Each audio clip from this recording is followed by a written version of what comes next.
Hey, good afternoon, everybody. Tom Stewart here. I'm with Liz Trotter. Our guest today is Joe Gelderman, and this is Smart Business Moves.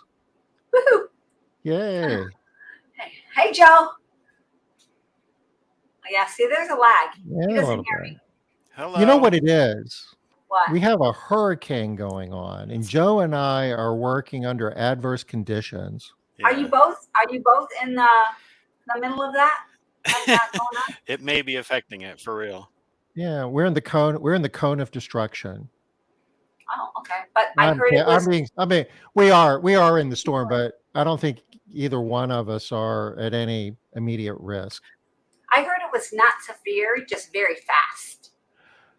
That's what I I think heard. No. I think there's some people in Florida that would tell you that it was severe. I think there's some folks in Florida that got hit hard, Oh, but really? once I it's hadn't heard come that yet. on, yeah, it's kind of I'm in Charleston. It's Yeah. kind of tropical force type stuff. Some trees will fall over, maybe lights will flicker.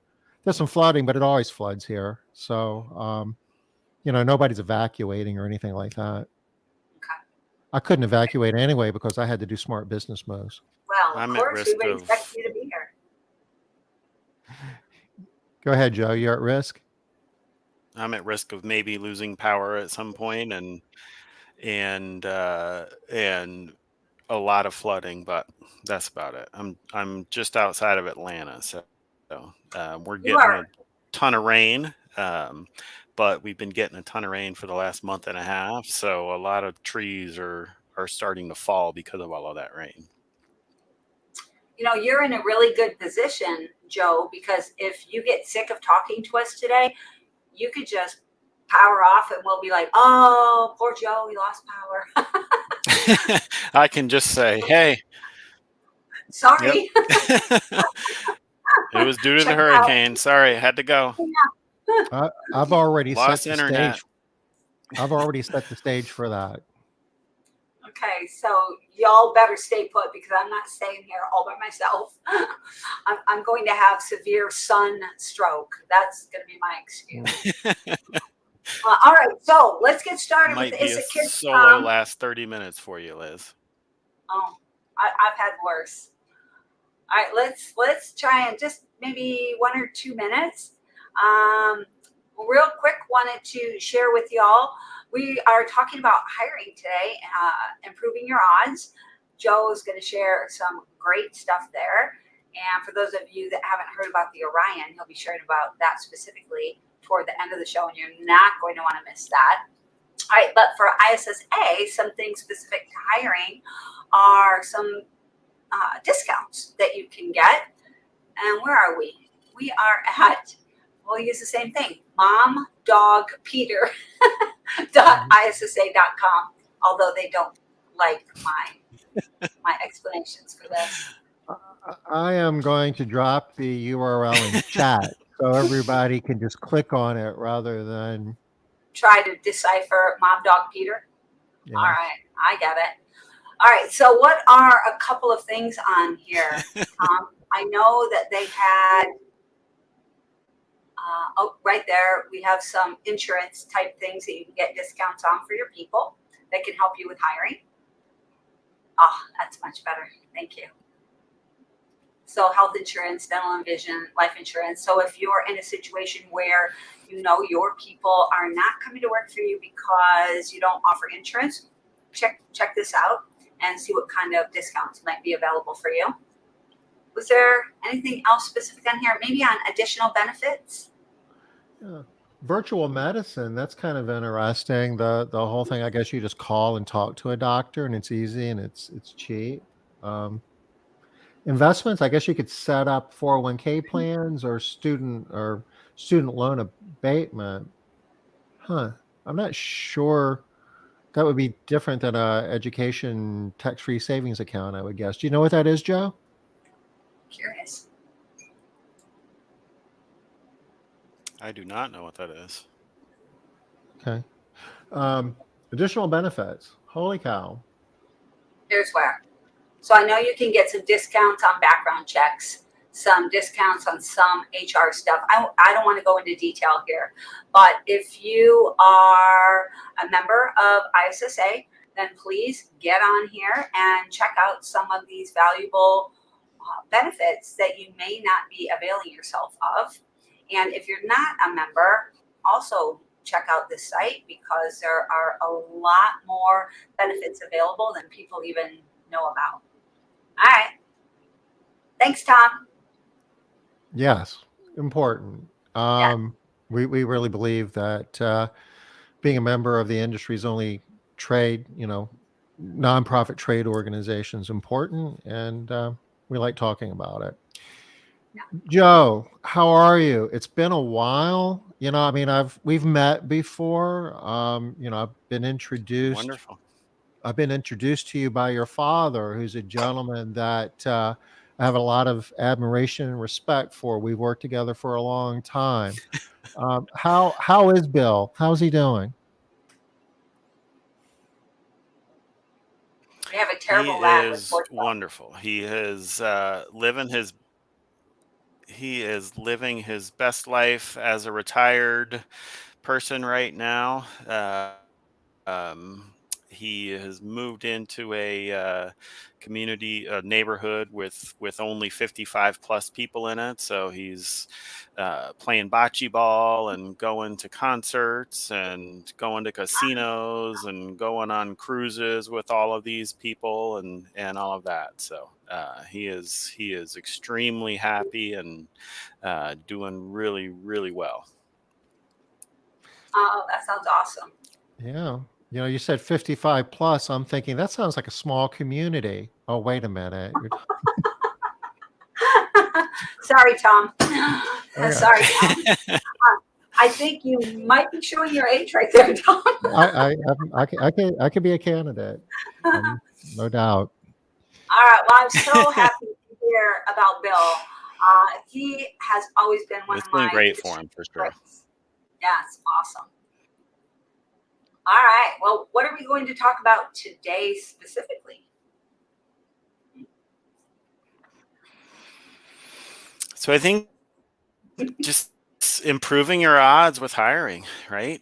Um, Sorry for the lag. Tom and I tried to figure it out a little bit before we came on, but it seems to still be persisting. But um, hiring in general and improving your odds with hiring and the different ways that you can have the right mindset and the things that you can do to improve Okay. your odds in terms of keeping people, right? Because one of the things that I continue to is that hiring has been an issue. I mean, hiring's always an issue, right? But it's been a big issue since COVID. Whether it's getting candidates or getting candidates to show up for the interview or answer the phone when you call them. So it seems to have turned a little bit to people are showing up and people are actually taking the job to people are leaving within 2 weeks, right? Um, so the retention part is also a big part of what the main focus of what we do is with the Orion, just in terms of making sure you're hiring the right people, right? Because retention's great, and you can put a ton of attention into all of these things you're doing to build the culture and to build to do all of these different things to retain people. But if you're not hiring the right people, it doesn't matter. You're just spinning your wheels. So Joe, I guess just to kind of get us I'm going to wait a started here, I'm second just gonna to see if either of you respond just because of the lag. to get us started here. Let's back up just for a moment. If you could tell us a little bit about yourself, and you mentioned Orion, you could then go ahead and we could talk a little bit about your business and what you do. But I know that you've got a very interesting, background prior to Orion that I think would be interesting to share with our audience. Yeah. So I actually worked in professional sports for 15 years before I joined my father, who has recently retired, and I've taken over the company. And for the last 10 years that I was in professional sports, I worked for a professional hockey team. For the last 10 years that I was there, I did all of the hiring.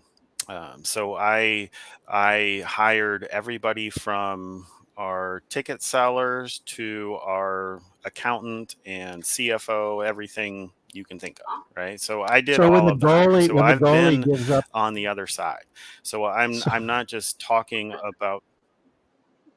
so when the goalie gives up the losing goal, do you get in trouble for hiring the wrong goalie? That's not hiring, that's recruiting. No, I didn't hire the players. Oh, Yeah. okay. I just hired the front office staff Oh, okay. and the work, like the workers, like the so I didn't have anything to do with the hockey side. It was just the front office side. But I've been on that side, right? So I've had to hire. I was hiring people for 10 years, and I used objective information. I used the TTI reports that Liz uses so frequently now. That's what I used when I was hiring people. The disc reports is how she refers to them, but I used the disc reports when I was hiring people there for the 10 years, right? And I did use some of the Orion reports for some of the positions that we had. Most of them were more the TTI disc report was what I should have used for that. But I was a user of these before I joined my father and joined the steering group. So I've been with the steering group now for 6 years. And have been utilizing the Orion to work with the residential cleaning industry and pet industries and home healthcare industries and nanny industry, the people that are in home service providers, because they all have the same issues, right? You're sending people into other people's homes unsupervised, so you you need to know what you're going to get out of this person, because it's not Walmart where you're going to be able to watch them every day and see what they do every day. You're sending them out there on their own, so you need to be able to trust what they're going to be able to do. You need to be able to have some faith in what they're going to be able to do, because at the end of the day, you have a moral, if not legal obligation, to make sure that the people that you're sending into other people's homes are not going to steal from them, are not going to show up and be high So on some Joe, drug you or mentioned drunk or whatever it assessments is, and you right? mentioned Orion. Could you explain a little bit about what you mean when you say assessments and what is the Orion? So the Orion is an 80 question opinion survey that is very popular within the residential cleaning industry. And you would give this to your candidates, and they would answer these 80 statements with their opinion. And I don't want to scare you off by saying it's 80 questions, because it generally takes people about 12 or 13 minutes. So it's not something you're asking them to sit there and take an hour to do, right? Was it always Um, 80 but questions? when they complete it, it was, yeah, it's always been 80 questions. Okay. When they complete it, you get a report immediately. Tom, if you want to just click on that second one there on, you know, on the website, you get a report immediately that gives you some scores on them based on how they answered the questions, right? So the first thing is the validity, which tells you whether or not they were being truthful. That's probably the most Can you make important it bigger, thing Tom? in there, right? It will tell you, based on the pattern of the person's answers, it will tell you if they were trying to deceive the assessment and if they were essentially lying or trying to hide their true opinions from you. But then after that, it goes into all of these these other things, right? Supervisory attitude, which would mean, is that somebody that will follow your policies and procedures when they're out there on their own, or are they the kind of person that's going to do it the way that they think it should be done? Right. So that's a big one, especially for people that use individuals. But it also can be a big one for people that use teams, because if you put two people together that are below average supervisory attitude, go ahead, All Liz. right, I'm going to try and get my hand up there so I don't keep talking over you, Joe. So when it says below average, does that mean below average risk? No, that means that person is below average in supervisory attitude, right? So that means, in this case, that means that person is the kind of person that would do things the way that they think it should be done, rather than the way that you've trained them to do it, and rather than the way that you have set your standards for your company. All right.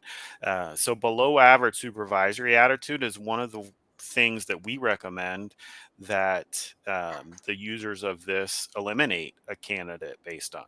Because if a candidate is below average supervisory attitude, then they're the kind of person that, you can train them for 2 months if you want. But once they're on their own, or once they're out there with an individual team member, one other person, unless that's a really strong person that's going to hold them accountable, they're going to do it the way that they think it should be done, and they're going to be more likely to cut corners and not really hold your standards to heart. Awesome.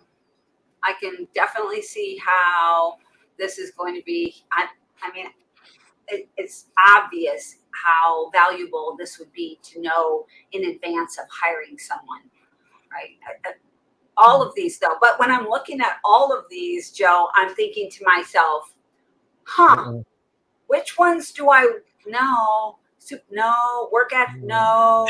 Drug, no. I wouldn't. Workplace Yeah, no. you definitely wouldn't want to hire this person for sure. No. I mean, No. there's big ones that we always, whenever somebody signs up to use it, we do a training session with them and talk about which are the main ones that we would look out for.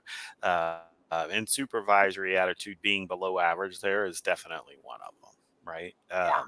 Or high risk for workplace drug use is another one of the big ones, because that would say that person is very likely to show up for work high or do drugs while they're Show working. up for And that work and one, all say, of these are "I'm actually high." validated individually. Nobody All gets right, that but y'all. you I'm and just me, going to tell Tom. you, they're teasing me right now, because I'll tell you what. When I came onto the call today, if I can make my chair do it, oh my gosh, of course it won't. Okay, when I came onto the call today, my head was like this, and I said, "Oh my gosh, y'all, I'm so high today." So now they're harassing me. I'm not actually high. Look, I'm very low. All right. So, but seriously, when you're talking about the ones to worry about, Joe, I'm looking at this list. The only one that I could see maybe not worrying about would be customer service, if I'm going to put them in vacant units. Like, I'm going to put you in an empty house. I'm not worried about your customer Right. service. So But aren't the rest of these all really, really important? Maybe long-term employment. Maybe they I'm just looking are for something short to a term. degree, right? So the drug use one, so they're all validated individually, right? The drug use one is over 93% accurate. So if somebody's high risk like this person, um, it would say that they're 93% likely to show up for work high on something or use drugs while they're working. Oh The wow. theft one is 92% accurate. So that would say high risk there would say that they're 92% likely to steal from either you or your clients. And in the residential cleaning world, most of the time that's going to be your clients, right? It's a lot easier to steal from them when they're in their homes unsupervised than it is to steal from you. Um, the prospects for long-term employment that you brought up, that one is essentially saying, do they see value in creating a relationship with you as an employer, or are they the kind of person that thinks they're going to get ahead in the world faster if they just keep jumping around from job to job, right?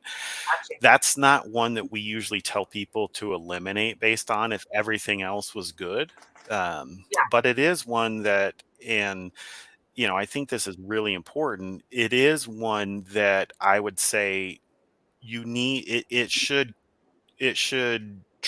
trigger a response in your head to make sure that you're checking their references and to make sure that you're confirming the dates of their previous work history, right? Yeah. People know that if they tell you they've had 12 jobs in the last 18 months, the chances of you hiring them are slim to none, right? So when they're filling out that application, if that's the case, they're maybe put 2 on there and say they were at each one for 9 months, or maybe put 1 on there and say they were there for 18 months. Um, so just making sure that you confirm the dates of their previous work history that they gave you is going to go a long ways with those people that are below average for prospects for long-term employment. Okay. I see Carol has a question here for you, Joe. And then How do you evaluate the accuracy of the questions versus sure. the actual outcomes?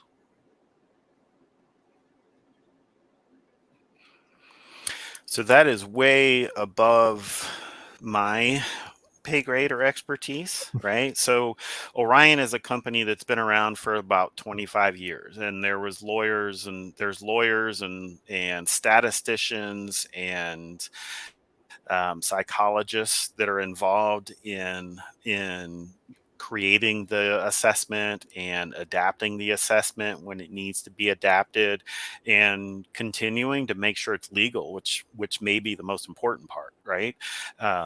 But they have done extensive research, and before it could get legalized, they did extensive studies with different companies and things like that, um, to make sure that the questions were valid and that the questions were measuring what was wanting to be measured. And they had enough data and provided enough data to make it legalized, to make the fact that if somebody is below average in prospect for long-term employment, that it was legal, and there was data behind it to show that they were below average. Gosh, I didn't even think of that initially, because I can see how you would really have to be on top of that, or people could easily say, "Hey, I'm being profiled here. I'm being there's bias Yeah. against me as a human. They have no Mhm. idea about this." Wow. Okay, that's a So is there not So to for go many off years, too far, on a tangent, but I know a lot of times companies will kind of create their own assessments, if you will. Is there any risk in that? I mean, because we're not statisticians and attorneys. right? Yeah, I mean, at the end of the day, I would say there is. I mean, I know people do it. Um, I would say that if anybody ever gets sued for doing it, they would have a tough time in court, right? Yeah. When you're using something like the Orion that is valid and has been verified and is EEOC compliant and all of that, there's never going to be any legal issues, right? If you're creating your own, there are going to be issues, right? People can Oh, claim mm. discrimination. People can claim that they were profiled because of this or this.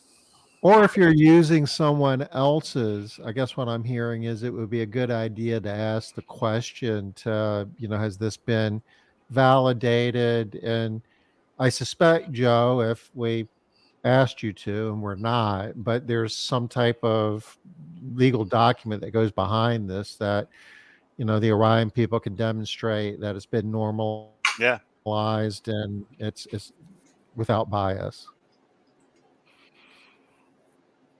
Yeah. I actually have a 287-page manual on all of Oh, the all of the research they've done and all of the different studies they did and all of that. So let's pull it up. it's No, pretty just No, kidding. extensive. please don't share that. We believe you. We believe you. I think the viewership would go to zero. All right. So along those lines, the safety and risk avoidance one at the bottom, that one only was added about 10 years ago, and it was added because Walmart was a big user of Orion, and they said they were having a huge issue with workers' comp claims, with people getting hurt at work, or also people doing things that caused injuries to their customers. So the Orion folks, the statisticians and the lawyers and the psychologists got together and came up with these different questions to try out. And after about 2 years, so they were giving all of these questions and assessments to the new hires, but they weren't making any decisions based on them. They were just tracking them, how they did, whether there was any injury claims that came from them, whether it was internal or external injuries. Um, and after 2 years, they looked back at it, and an overwhelming number of them were high risk for safety and risk avoidance. The people that ended up causing the injury, whether it was they hurt themselves or they did something that was stupid that ended up hurting a customer, an overwhelming number of them were high risk for safety and risk avoidance. So that is where the research came in for the safety and risk avoidance, because they had tracked it all with Walmart, and the numbers were overwhelming enough that it became legalized for them to use this. And one of the things that you mentioned, Joe, was the 93% accuracy and then also 92% accuracy. Do all of the different things that you're measuring here, the different behaviors, do they all, or I guess it's not behaviors, these are attitudes? What are they?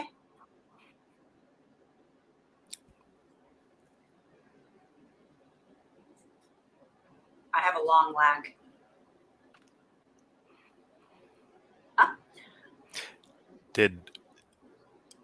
I think I know what you said, but I'm not sure. So I'll answer it based on what I think you said, Sure. Yeah. because you broke up big time. So it may be me because it is super windy here. So um, they all do have their own. They all are validated individually. So they all do have their own accuracy, right? The lowest is customer service. And that's one of the reasons why we always tell people customer service is not one that we would ever eliminate somebody based on. And customer service is 72%. All Oh, right. okay. But What workplace what drug use is what 93, theft is 92. what's included in customer service? Like, what are some ideas of what you are Yeah. evaluating? So customer service is actually not just about the customer facing side of things. It's more about understanding that the job that they do is going to reflect upon you as a business owner, and be able to maintain them as a client for you as a business owner, which in turn ultimately means them continuing to have a job, right? So it's about them being able to kind of look outside their perfect job description and see things that may need to be done and do them, right? So somebody that's below average customer service is likely to want to stick right to the job description and do exactly what the job description says. So if the job description that they think they have says when you're dusting blinds, you just dust the blinds, and it doesn't say you also have to open up the blinds and turn them over and dust the other side of the blinds, they're just going to dust the front of the blinds because that's Okay. what the job description says, right? Um, when you're above average customer service, you're the kind of person that's going to understand those kinds of things. You're going to be able to look at the bigger picture more efficiently, or more often, and be able to look at those other things and say, you know what, if this was my house, I would want this done. So I'm going to go ahead and do this. All right. Well, So I'm one of the really things that glad I I always tell asked that people question. when I'm training them on it is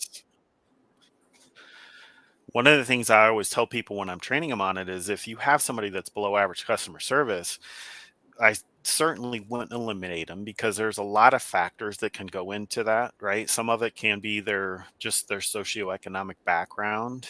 And this is customer service is the one of these seven that I would say can be trained up. The rest, the other six are what they are, right? Customer Okay. service can be trained up. So I would always tell somebody to share real life stories of what their team has encountered in the field in terms of things that you know you've walked into this house and this has happened. There's a dog that's pooped all over the floor. What are you supposed to do? Right? That's where somebody that's below average customer service would struggle is making that decision. Right.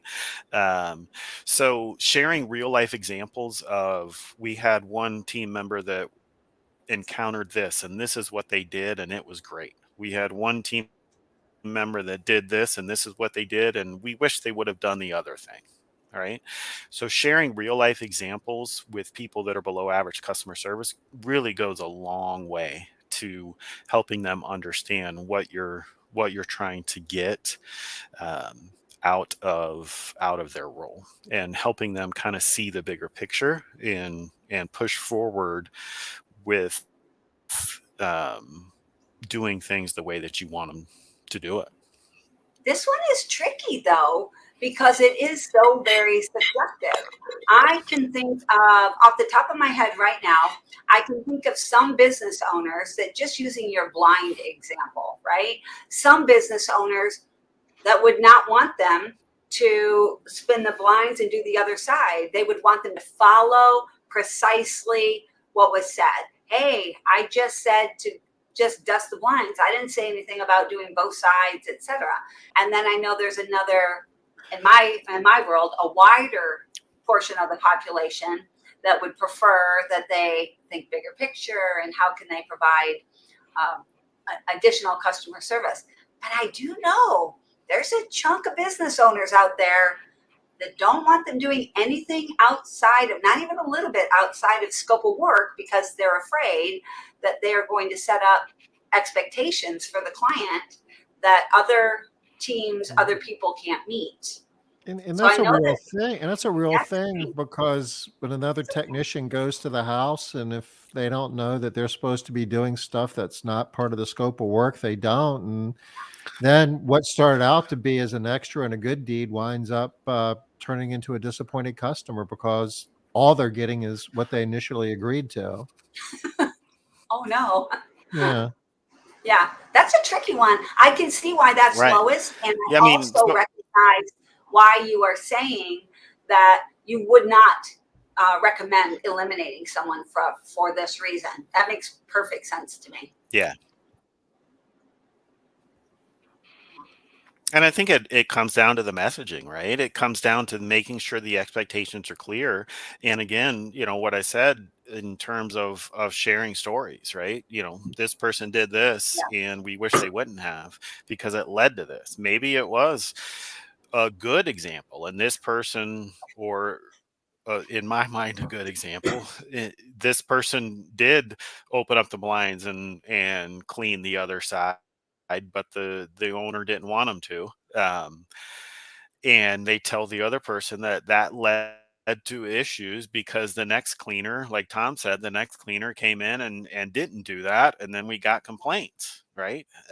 So just sharing the expectations and making the expectations clear, um, but also again sharing those Good story. sharing ideas, or I shouldn't say ideas, sharing stories about the weird things, because that's where somebody that's below average customer service is really going to struggle, is the weird things, right? Yeah, You walk into a house and a dog pooped. What are you supposed to do?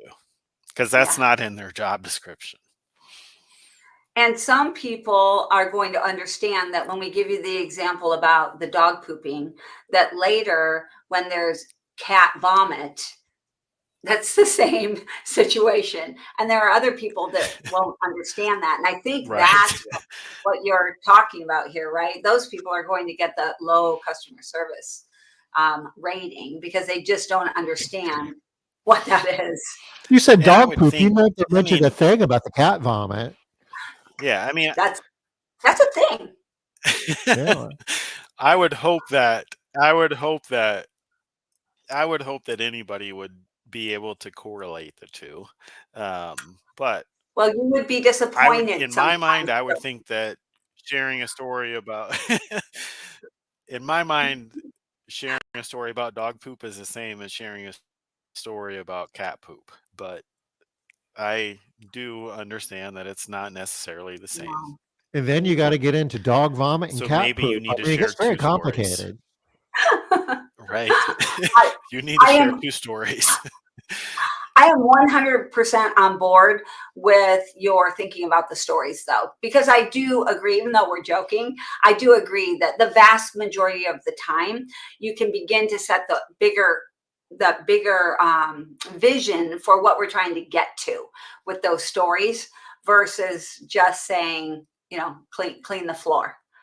We're gonna have some failures with just clean the Yeah. floor. Yeah. So tell us, Joe, this And is I've one of had a my lot favorite. of, Oh, I'm going to keep talking. I keep forgetting. I keep stopping go when ahead. you talk, but sorry. Tell Go us ahead. a No, couple of it's fine. Go stories ahead. about workplace theft attitudes. I know you have a couple of really good stories there.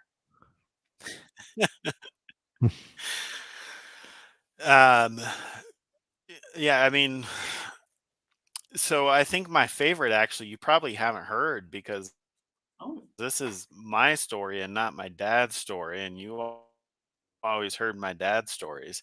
yeah. Um, so marginal risk means that when somebody has the need and the opportunity simultaneously, they can justify stealing. They can justify it to themselves. They can say to themselves, I need this money more than Mr. and Mrs. Smith need this money, right? Um, Yeah. so we recommend that you eliminate anybody who's high risk or marginal risk for theft, because marginal risk means that the fuse is there. You just don't know when it's going to light. But if something happens in their life, it's going to light. High risk means that the fuse is there, and the bomb is probably going to go off, right? Yeah. Um, so I had it was actually a maid owner, um, um, that Darn it. I talked to. This was probably 2 years ago. And she had hired somebody that she had been using this for years. And they usually didn't hire anybody that was marginal risk for theft. But this person worked in the office, or sorry, this person's sister worked in her office. Right. Oh, Um, so they ended up hiring her as a maid because her sister worked in the office. Everything yeah. else was fine on her report, except she was marginal risk for theft. And she was fine for about a year or so, and then she ended up getting divorced. And about a year after she got divorced, a boyfriend came in or called the owner and said, um, blah blah blah has been stealing from your clients for the past year and selling. She's been stealing purses and selling them online. She's got a Etsy website, and here's the website, and she's stealing all these high-end purses. And so they eventually called this lady into the office, and she said, you know what, I didn't start until after I got divorced because I couldn't live the lifestyle that I was used to, and I needed more money. So I figured that these people's houses that I were going into, because they were so high end, they wouldn't miss if I just took one purse. So she was only taking one purse from each house. Oh, But that's all. she was selling Hmm. them online. I mean, they were Online. all like, it was a, yeah, it was a, it was a high end community, right? So she was selling these purses for like $800 each online. Um, and he gave her the link to this website and all that, and she finally admitted it. And she said exactly what somebody who's marginal risk for workplace theft would say, which is essentially, I had the need because I wasn't getting the lifestyle that I was used to, right?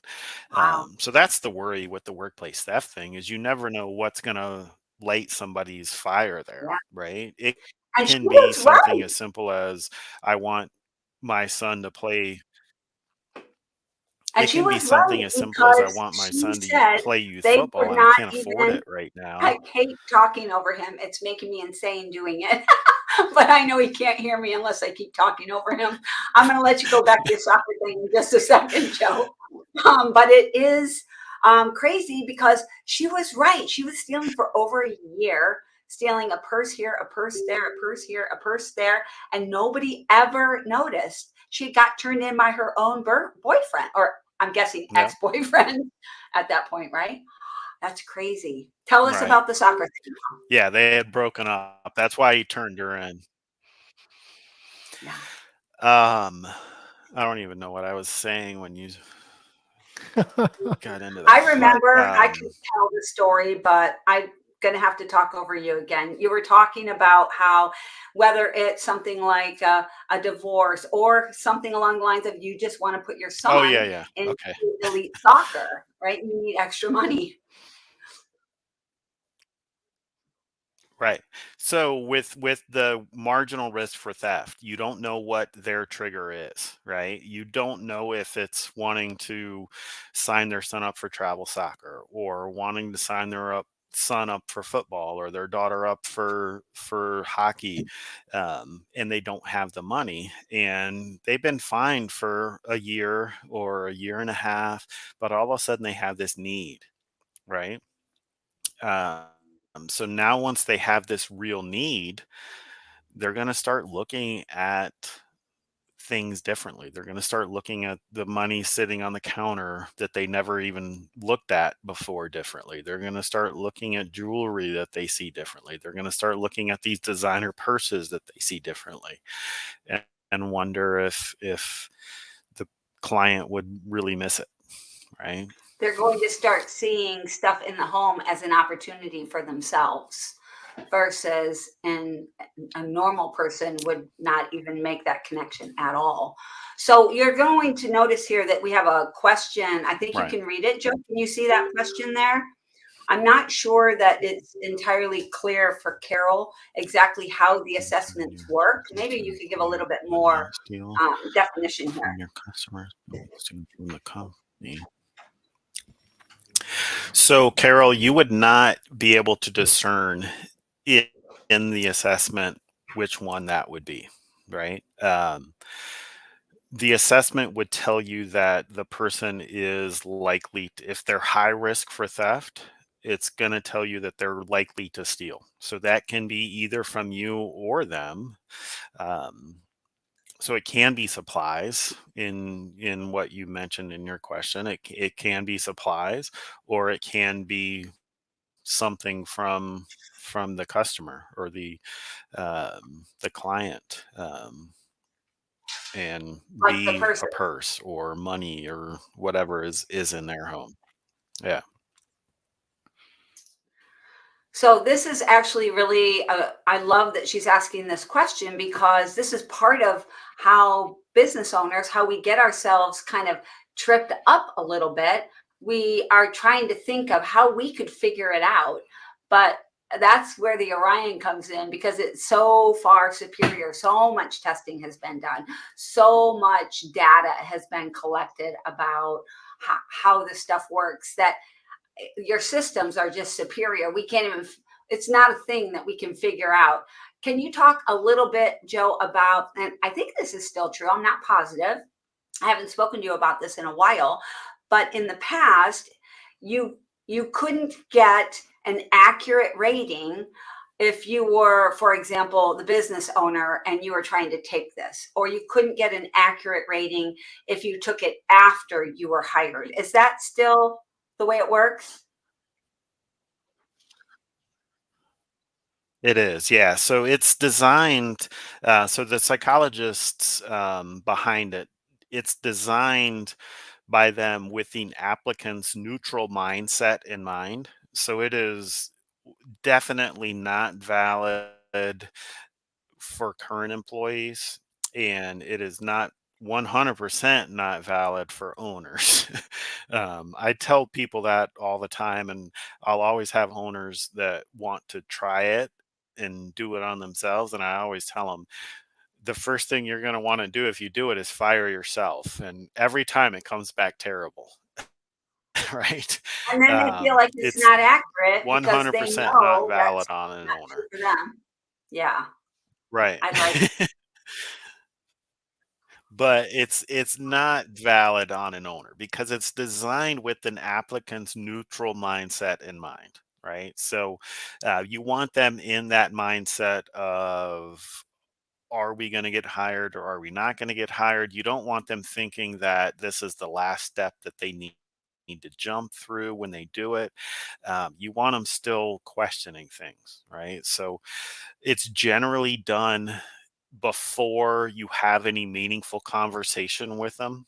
Um, we do have some people that will do it a little later, but we've talked to them about making sure that they maintain a neutral tone and neutral deposition in the interview process so that the candidate doesn't think, oh my gosh, this person loves me, I'm going to get this job no matter what, right? Yeah. And then they get this email with their, or they're doing it in person, um, because they're going to answer the question differently. If they're in that mindset, if they're in the mindset of, I've got this job already and this is the last step I have to jump through, then they're going to answer the questions in a defensive manner instead of in a truthful manner, and it's going to show, and their report's going to be bad if they do that.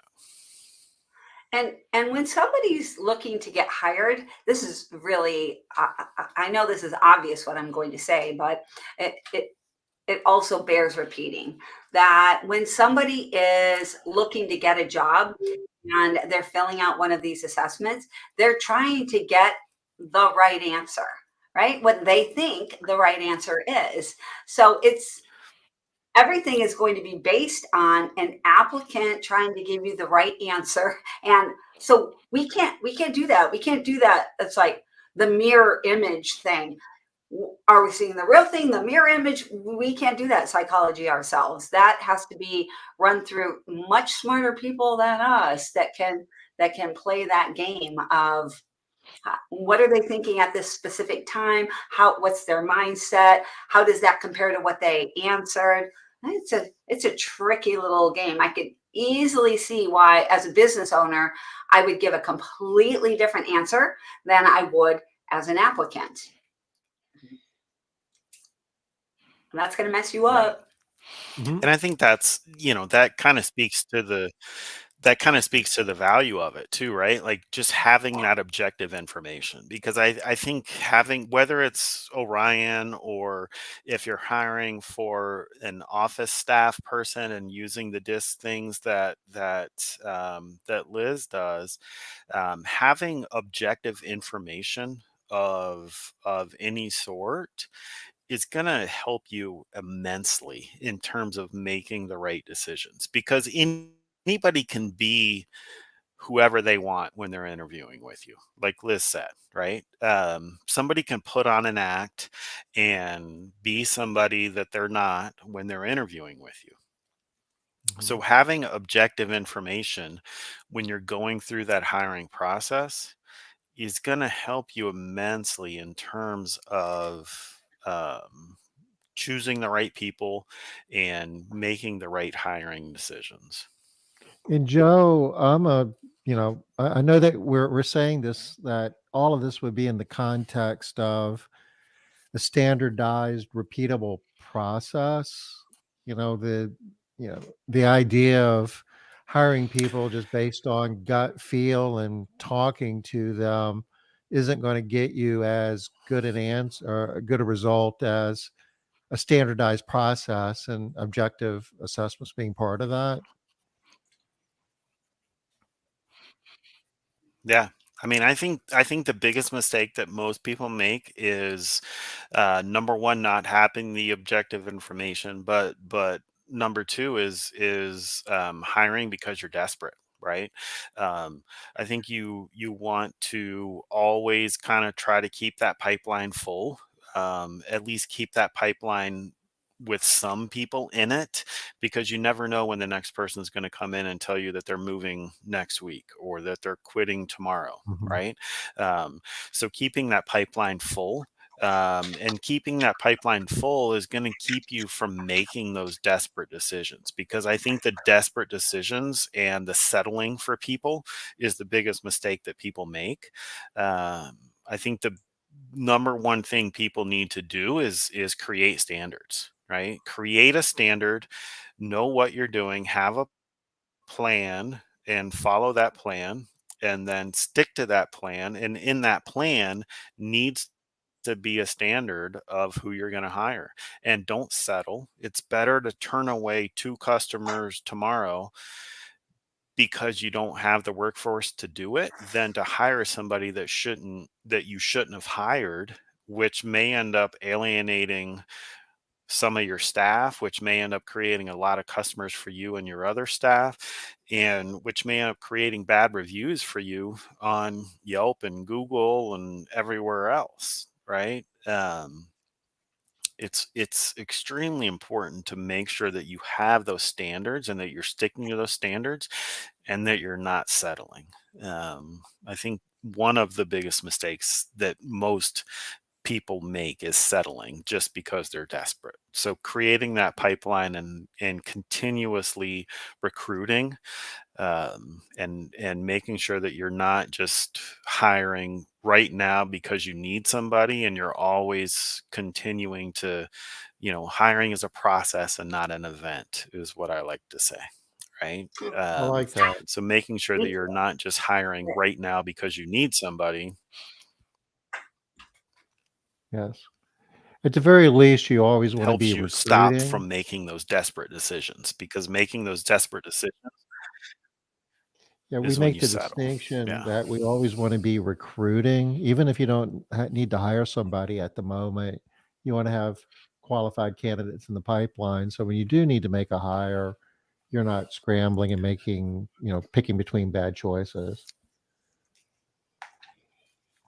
We're sharing your Right. website here, Joe, because we're down to just a couple more minutes before we get to the top of the hour. If anyone in our audience wants to know about, how to use objective tools in their hiring process, their interview and evaluation process, um, I'm assuming you'd be happy to talk to them about that.